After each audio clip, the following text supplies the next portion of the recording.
Untuk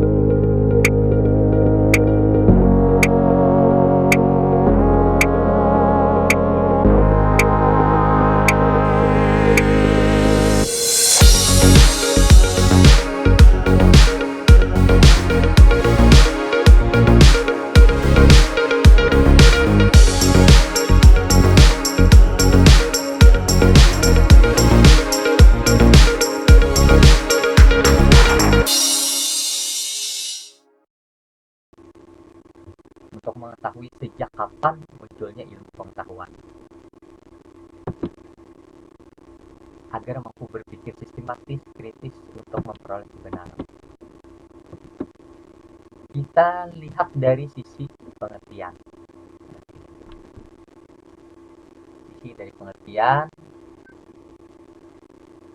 kata filsafat berasal dari bahasa Yunani. Berasal dari bahasa Yunani, yaitu filosofia, cinta kepada kebijaksanaan atau kebenaran. Jadi setiap orang itu tentu menginginkan mendapatkan jawaban kebenaran dari apa yang dilihat. Itu pasti itu.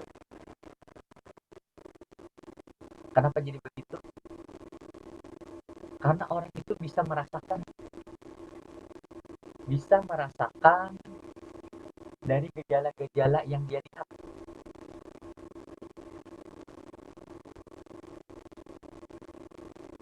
Kalau ya, kalau seseorang mendengar atau atau melihat satu kenyataan atau pernyataan dihubungkan dengan pernyataan yang lain, tentu nanti ada kesimpulan. Nah, kesimpulan itu diperoleh dari pernyataan-pernyataan yang keduanya benar, dan yang ketiga kesimpulan tentu harus berada pada posisi yang benar juga. Nah, jadi filsafat itu selalu menghubungkan itu. Nah, kemudian ini uh, filsafat dalam istilah lain ada juga menyebut dengan falsafah. Dalam bahasa Indonesia filsafat.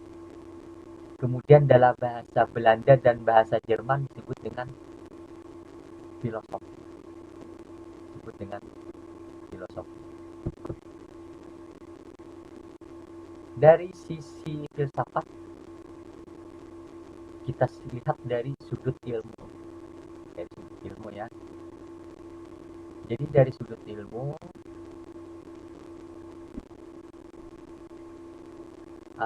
Plato, filosof besar Yunani, mengatakan filsafat adalah ilmu pengetahuan yang berusaha untuk mencapai kebenaran yang asli, karena kebenaran mutlak ada pada Tuhan. Nah, ada kebenaran mutlak, ada kebenaran asli. Ada kebenaran mutlak, ada kebenaran asli. Berfilsafat itu pada porsi atau pada ranah kita belajar untuk menemukan kebenaran asli, bukan kebenaran mutlak. Bukan kebenaran mutlak. Mengapa demikian? Kenapa tidak kebenaran asli? Kenapa tidak kebenaran mutlak? Ya karena kebenaran mutlak itu hanya ada pada wahyu. hanya ada pada wahyu. Pada ranah agama. Jadi di agama itu kebenarannya adalah kebenaran mutlak. Nah lalu pengetahuan itu berada pada kebenaran asli. Kenapa jadi dikatakan kebenaran asli? Karena apa yang kita lakukan itu adalah upaya untuk menghubungkan. Dari upaya kita itu kita akan mendapatkan sebuah kebenaran yang kebenarannya itu adalah relatif. Kenapa jadi saya katakan relatif kebenaran itu? Karena bisa jadi kita hari ini mengatakan benar, belum tentu nanti 5 tahun, 10 tahun, atau 15 tahun ke depan tetap benar. Bisa jadi nanti ada hal yang lebih benar daripada itu. Nah, oleh karena itu, itulah kebenaran ilmu pengetahuan. Itulah kebenaran ilmu pengetahuan. Nah, kemudian kita lihat Al-Farabi, seorang filsuf besar Muslim yang diberi gelar Aristoteles II. Filsafat itu adalah pengetahuan tentang yang ada menurut hakikatnya yang sebenarnya. Menurut hakikatnya yang sebenarnya. Menurut hakikat yang sebenarnya. Jadi pengetahuan tentang yang ada. Nah, kalau Immanuel Kant, ilmu pokok dan pangkal segala pengetahuan yang mencakup di dalamnya 4 persoalan. Nah, apa saja persoalannya? Dan apa yang dapat kita ketahui? Itu persoalannya. Apa saja yang dapat kita ketahui? Lalu nanti dijawab oleh metafisika. Apa yang boleh kita kerjakan? Dijawab oleh etika. Apa yang dinamakan manusia? Dijawab oleh antropologi.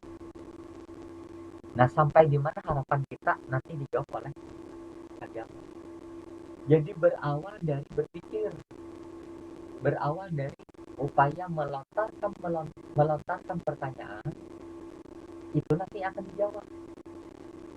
Tapi jawabannya itu nanti tidak lagi pada ranah filsafat,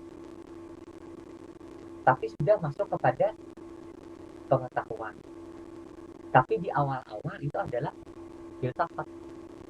Jadi filsafat itu sebagai induk. Filsafat itu sebagai induk. Jadi pengetahuan itu diawali oleh berpikir. Nah, berpikir itulah digolongkan kepada upaya mencari kebenaran, dan itu posisinya berada pada filsafat. Berada pada filsafat. Metafisika, etika, antropologi, agama. Nah, agama itu sebenarnya memang tersendiri, tetapi agama itu menjawab kegelisahan setiap orang. Agama itu menjawab kegelisahan. Kenapa jadi saya katakan menjawab kegelisahan? Karena manusia tidak bisa menemukan sebuah kebenaran kalau hanya mengandalkan kekuatan berpikir. Mengandalkan kekuatan berpikir.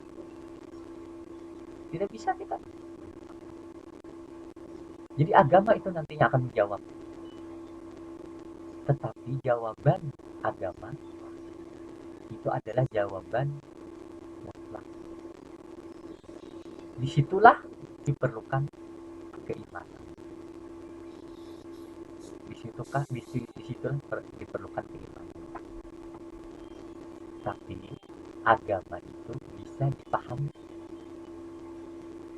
Tapi ketika tidak paham, bukan agama yang disalahkan, tapi justru kemampuan kita yang sangat terbatas. Kemampuan kita terbatas. Dan di saat kemampuan kita terbatas, kita harus sadar bahwa ini bukan ranah manusia, tapi ranah bukan apa bukan ranah manusia yang menjawab, tapi wahyu yang menjawab, Tuhan yang menjawab, Allah yang menjawab. Nah, nih, oleh karena itu perlu ada keyakinan. Nah, keyakinan itu kebenarannya adalah kebenaran yang benar. Nah, sampai di sini dulu. Saya beri kesempatan kalau ada yang ingin bertanya. Ya, silahkan.